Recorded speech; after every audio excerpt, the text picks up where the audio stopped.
Hello बच्चों आपका हमारे यूट्यूब चैनल दीपक सर क्लासेस में स्वागत है।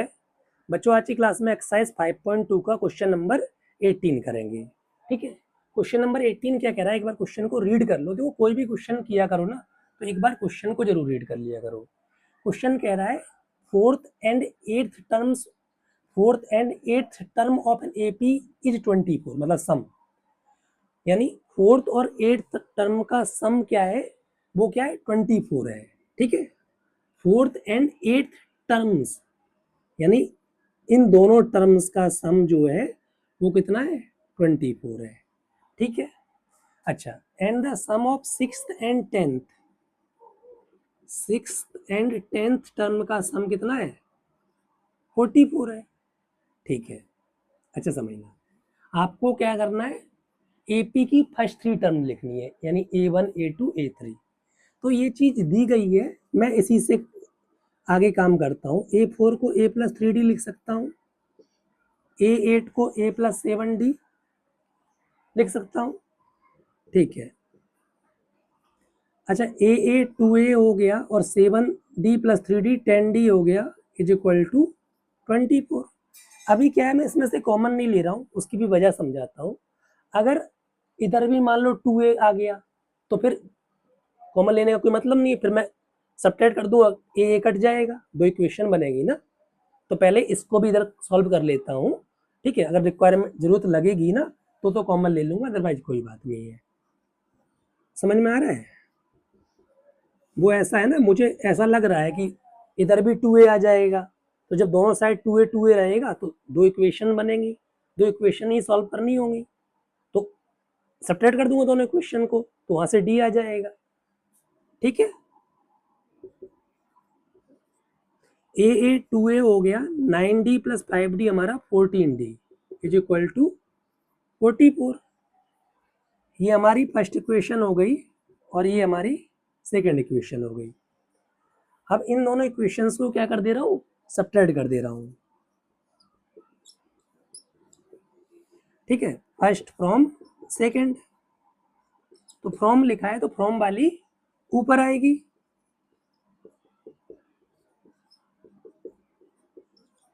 ठीक है, ये तो आपको बता चुका हूं ना, जब भी फ्रॉम लिखा होगा तो फ्रॉम वाली ऊपर लिखनी है। यहाँ सब्ट्रैक्ट कर रहे हैं तो सब्ट्रैक्ट में साइन चेंज होते हैं, बताया गया था। ये कैंसिल आउट हो गया, प्लस माइनस माइनस, तो 14D माइनस 10D 4D हो गया, और ये आपका तो D इज इक्वल टू 5 हो गया यहां से। ठीक है, समझ में आ रहा है? अब इस D की वैल्यू को हम किसी भी एक इक्वेशन में रख ले रहे हैं, तो हम फर्स्ट इक्वेशन में ही रख ले रहे हैं। ठीक है, putting D in first equation. ठीक है, तो 2A+10D इज इक्वल टू 24 है। D कितना है, D हमारा 5 है।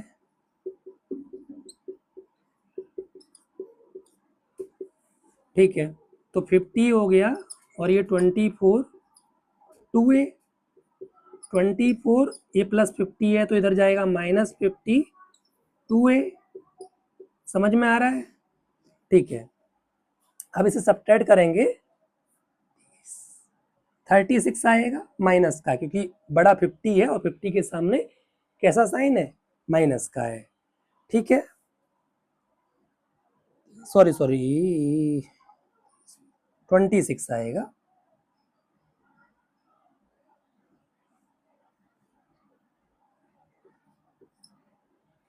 ठीक है, तो ए इज इक्वल टू यहां से आ गया, ए इज इक्वल टू आ गया -13। ठीक है, ए की वैल्यू क्या आ गई, -13।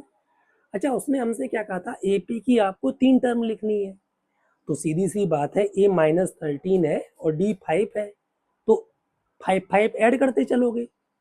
ठीक है, अब इधर आ जाओ। Now first 3 terms of AP are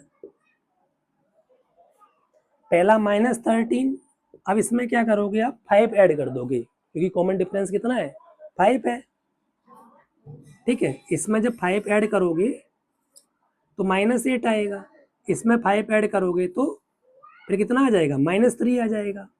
तो ये एपी की ये हमारी 3 टर्म्स हो गई, समझ में आया? ठीक है, देख लो समझ लो फिर आगे बढ़ते हैं।